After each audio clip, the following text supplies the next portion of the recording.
ارشاد رب العزہ، جب کوئی بندہ اللہ کو پکارتا ہے، اللہ سے سوال کرتا ہے، خدا کہتا ہے میں پکارنے والے کی دعا کا جواب دیتا ہوں۔ خدا کو پکارنے کا سب سے بہترین طریقہ، سب سے بہترین سلیقہ جو بندگی، جو خدا سے سوال کرنے کا ہے، وہ تعلیم دیا امام زین العابدین سید الساجدین علیہ الصلوۃ والسلام نے۔ سب سے پہلے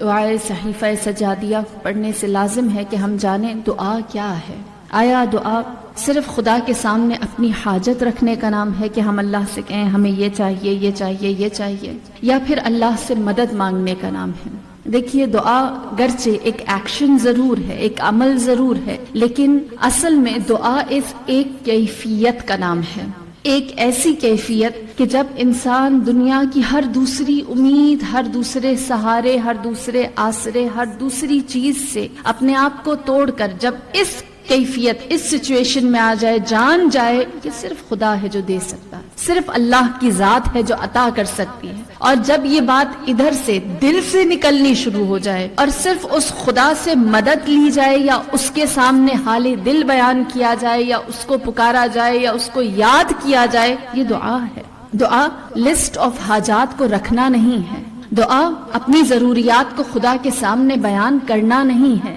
اس بات کی ایکسیپٹنس ہے کہ صرف وہی ہے جو دے سکتا ہے، اس بات کو دل سے قبول کر لینا ہے کہ اس سے بہتر کوئی نہیں جو میرے سوال کا جواب دینے والا ہے، جو میری ضرورت کو پورا کرنے والا ہے۔ اور یہی وجہ ہے کہ کہتے ہیں کہ ایک دفعہ ایک شخص تھا، نابینا، اندھا تھا، وہ ہر وقت خدا سے دعا کرتا تھا، کہتا تھا اے پروردگار مجھے آنکھیں دے دے، پروردگار مجھے آنکھیں دے دے، ہر وقت دعا کرتا، یہاں تک کہ وہاں سے ایک بادشاہ کا گزر ہوا کرتا، وہ ہمیشہ بادشاہ دیکھتا کہ نابینا ہے، دعا مانگتا رہتا ہے، کہتا رہتا ہے آنکھیں دے دے، سال ہا سال سے گزر رہا ہوں، اتنے عرصے سے دیکھ رہا ہوں، مسلسل ایک ہی دعا خدا سے کر رہا ہے، آنکھیں دے دے، اور اسے آنکھیں نہیں ملتی۔ یقیناً یہ دل سے خدا کو پکارتا نہیں، اس ایمان سے خدا کو پکارتا نہیں کہ وہی آنکھیں دینے والا ہے، بس ایک لقلقائے زبان کی حرکت ہے، ایک رٹا رٹایا جملہ ہے جو کہتا ہے۔ لہٰذا بادشاہ ایک دفعہ اس کے پاس گیا اور کہنے لگا اے فقیر، کتنے سالوں سے اللہ سے آنکھیں مانگ رہا ہے؟ اس نے کہا جب سے ہوش سنبھالا ہے اللہ سے ایک ہی دعا کر رہا ہوں، آنکھیں دے دے، آنکھیں دے دے، وہ نہیں دیتا۔ بادشاہ نے کہا میں جا رہا ہوں سفر پر، جب میں سفر سے واپس آؤں تو تیرے پاس آنکھیں ہوں، اگر تیری یہ دعا اس وقت تک قبول نہ ہوئی، اگر اس وقت تک تو بینا نہ ہوا، میں تجھے مار دوں گا، میں تجھے قتل کر دوں گا۔ اب جیسے ہی اس کو یہ لگا کہ زندگی اور موت کا مسئلہ ہے، اب تو خدا سے مانگ کر ہی رہنا ہے، دنیا کا کوئی بھی ڈاکٹر، کوئی بھی معالج، کوئی بھی طبیب، کوئی بھی علاج کرنے والا مجھے آنکھیں نہیں دلا سکتا سوائے اس کے۔ لہٰذا اس نے اللہ کے سامنے ایسا گڑ گڑایا کہ صرف آنکھ سے آنسو نہیں، بدن سے پسینہ بھی نکلا، اور وہ خدا سے کہنے لگا پروردگار اب تو دے ہی دے، اب مجھے واقعتاً آنکھوں کی ضرورت ہے، اب تیرے سوا کوئی دوسرا نہیں دے سکتا۔ جیسے ہی اس نے حقیقتاً دل و جان سے اس خدا کے سامنے اس یقین کے ساتھ کہ اب اس کے سوا اور کوئی نہیں آنکھیں دے سکتا، اسی لحظے اس کی بینائی واپس آئی اور وہ بینا ہو گیا، اس کی آنکھیں اس کو مل گئی۔ بس دعا ایک عمل نہیں ہے جو کرتے رہنے کا ہے، جو خدا سے پکارتے رہنے کا ہے، بلکہ دعا ایک کیفیت ہے جس میں اللہ کو اپنے سامنے حاضر سمجھ کر انسان اپنی حاجت کو رکھتا ہے۔ بس کسی بھی انسان کی، کسی بھی مومن کی جو دعا خدا کے نزدیک جائے، اسی لیے آداب دعا میں سے یہ ہے کہ سب سے پہلے خدا سے ان چیزوں کا تذکرہ کیا جائے جن کا تذکرہ کیا جانا لازم ہے، جن کا تذکرہ کرنا ضروری ہے، جس میں سب سے پہلے خدا کی حمد ہے۔ اب جانتے ہیں رسول خدا کو معراج عطا ہوئی، قاب قوسین کی منزل ملی، اللہ نے نور جمال اپنا ظاہر کیا، اور جب نور جمال الہی ظاہر ہوا رسول کے سامنے، آپ نے خدا کی ذات کو قاب قوسین کی منزل پر اس کے نور کو دیکھا تو خدا نے کیا کہا؟ اے محمد میری حمد کیجئے، میری تعریف کیجئے۔ قربت الہی خدا کی حمد میں ہے، اللہ کی تعریف میں ہے، اس کی حمد و ثنا میں ہے۔ اسی لیے ہم دیکھتے ہیں کہ جب نماز کا آغاز کرتے ہیں تو سورہ حمد سے خدا کی حمد کرتے ہیں، جب حج کا آغاز کرتے ہیں سورہ حمد سے خدا کی حمد کے ساتھ کرتے ہیں، روزہ افطار کرتے ہیں حمد کے ساتھ کرتے ہیں۔ بہترین عبادت، تمام تر عبادتوں میں جو آج تک روز اول آدم سے لے کر خاتم تک ہوئی، وہ ساری کی ساری خدا کی حمد، اس کی ثنا، اس کی تعریف کے سوا کچھ بھی نہیں۔ لہٰذا اللہ کی حمد۔ اور اللہ کی حمد کس طرح؟ ہم میں سے بہت سے لوگ ہیں جو جانتے ہیں الحمدللہ کہہ دینا اللہ کی حمد ہے، لیکن الحمدللہ کا حق ادا کرتے ہوئے کہنا کیا ہے؟ الحمدللہ کا حق ادا کرتے ہوئے کہنا یہ ہے کہ وہ خدا کی نعمتیں جو اللہ ہمیں دے چکا ہے اس پر خدا کی حمد کی جائے، اس پر اللہ کی تعریف کرے اور کہیں خدایا تیرا شکر، تو نے ہمیں اولاد دی، خدایا تیرا شکر تو نے ہمیں زندگی دی، تو نے ہمیں تن سالم دیا، تو نے ہمیں ایمان کامل دیا، خدایا تیرا شکر تو نے ہمیں کبھی برہنہ نہیں رکھا، کبھی بغیر لباس کے نہیں رکھا، تو نے کبھی ہمارے پیٹ کو خالی نہیں رکھا، تو نے ہمیں بغیر سرپرست کے کبھی نہیں چھوڑا، تو نے ہمارے لیے تمام ہدایت کے اسباب پورے کر دیے، تو نے ہمیں ولایت امیر المؤمنین دی، تو نے ہمیں دیکھنے والی سمجھنے والی آنکھ اور عقل دی۔ الغرض جتنی بھی نعمتیں موجود ہیں ان کا شکر ادا کیا جائے اور پھر اس کے بعد خدا سے یہ کہا جائے پروردگار جیسا کہ تو دیتا آیا ہے ویسا ہی تو دیتا رہے، جس طرح تو نے عطا کیا ہے اسی طرح پھر خدا کے فضل اور اس کے احسان کو یاد کیا جائے۔ لہٰذا جب آداب دعا جانتے ہوں کہ اس خدا کی حمد اور وہ نعمتیں جو عطا کر چکا ہے، یقین جانیے خدا کی نعمتوں کو اگر یاد کریں، وعدہ ہے اللہ کا لَإِن شَكَرْتُمْ لَأَزِيدَنَّكُمْ، اگر تم شکر کرو گے تو تمہاری نعمتوں میں اضافہ ہو جائے گا۔ خدا نے واضح ایک ڈیل رکھی ہے، شکر کرو، حمد کرو، تعریف کرو، جو دیا ہے اسے یاد کرو اور دوں گا۔ یہ بہت آسان سا فارمولا ہے، بہت واضح سی چیز ہے، اور اس کو سمجھنے کے لیے اگر آپ آج گھر میں جا کے ذرا سا ہوم ورک کریں، ایک پیپر لیں، اس میں 3 خانے بنائیں، پہلے پورشن میں کالم میں لکھیں وہ نعمتیں جو اللہ آپ کو دے چکا ہے، جن کا کبھی سوال نہیں کیا تھا، مانگی نہیں تھی، جو اللہ نے آپ کو عطا کر دی ہیں۔ پھر وہ نعمتیں لکھیں دوسرے کالم میں جن کو کبھی آپ نے اللہ سے مانگا تھا اور آج آپ کو اس کی عادت ہو گئی ہے، آج وہ آپ کے پاس ہے، وہ آپ کی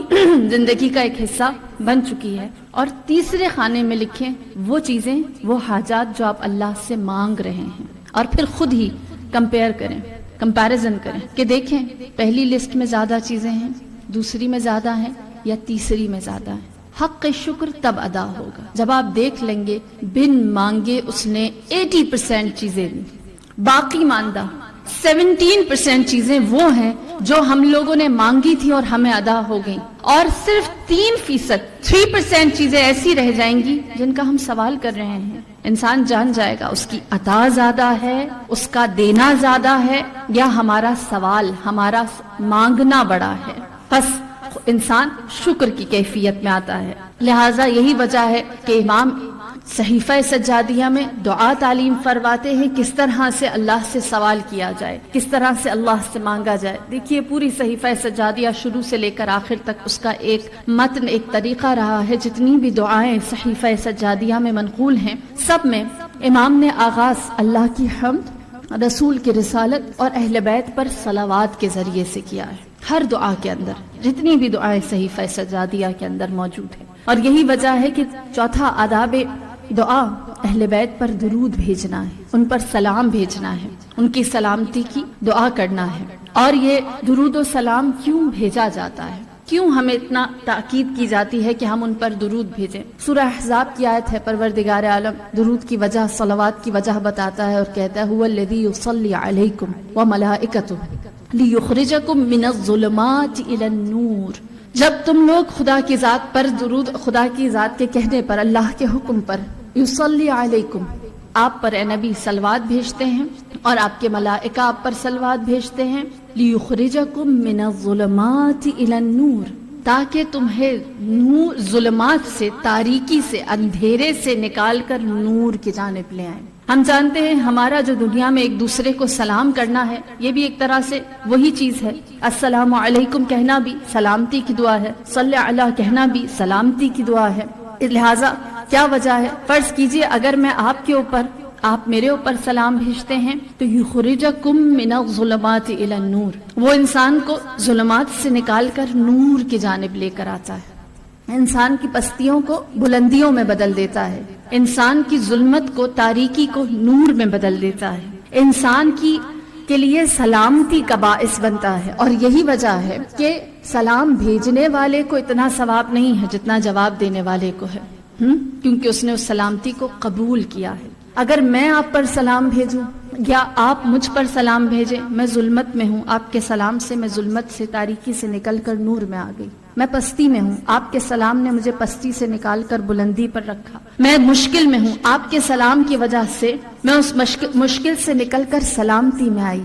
کیونکہ آپ نے ایک ایسے وجود کے اوپر سلام بھیجا ہے جو ظلمت میں ہے، جو پستی میں ہے، جو جہالت میں ہے، جو تاریکی میں ہے، جو مشکل میں ہے، اس کو آپ نے سلامتی دے دی۔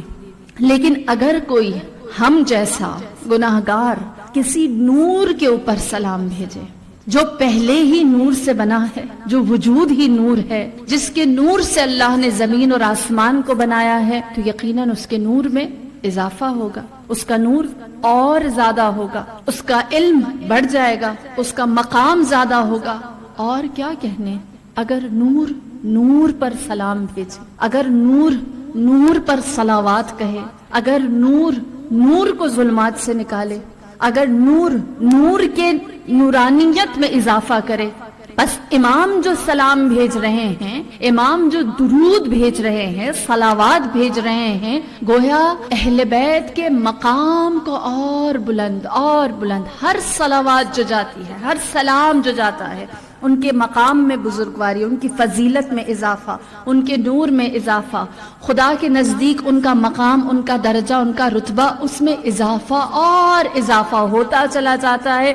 یہی وجہ ہے کہ ہم کہتے ہیں کہ جو فضائل، جو علم، جو مقام، جو مرتبہ اہل بیت ہے، وہ کسی کی سمجھ میں آنے والا نہیں ہے۔ جس طرح رسول خدا نے فرمایا، انی سمیت فاطمہ بفاطمۃ لأن الناس فتموا عن معرفتها، میں نے اپنی بیٹی فاطمہ کا نام فاطمہ اس لیے رکھا کیونکہ لوگ اس کی معرفت سے الگ ہیں، جدا ہیں، دور ہیں، لوگ نہیں سمجھ سکتے فاطمہ کیا ہے۔ رسول خدا نے فرمایا، اے علی، تجھے کوئی نہیں سمجھ سکے گا سوائے میرے اور اللہ کے، اور اللہ اور رسول کو کوئی نہیں سمجھ سکے گا سوائے تیرے، اور سوائے اللہ کے ہم دونوں کو کوئی اور نہیں سمجھ سکے گا، اور سوائے ہمارے کوئی بھی فہم خدا، درک خدا، مقام خدا، فضیلت اور معرفت خدا کو اس درجے پر حاصل نہیں کر سکے گا، کیونکہ وہ مقام، وہ مرتبہ اہل بیت لا متناہی، اینڈ لیس ہے، کبھی نہ ختم ہونے والا ہے، اس میں اضافہ ہوتا رہتا ہے،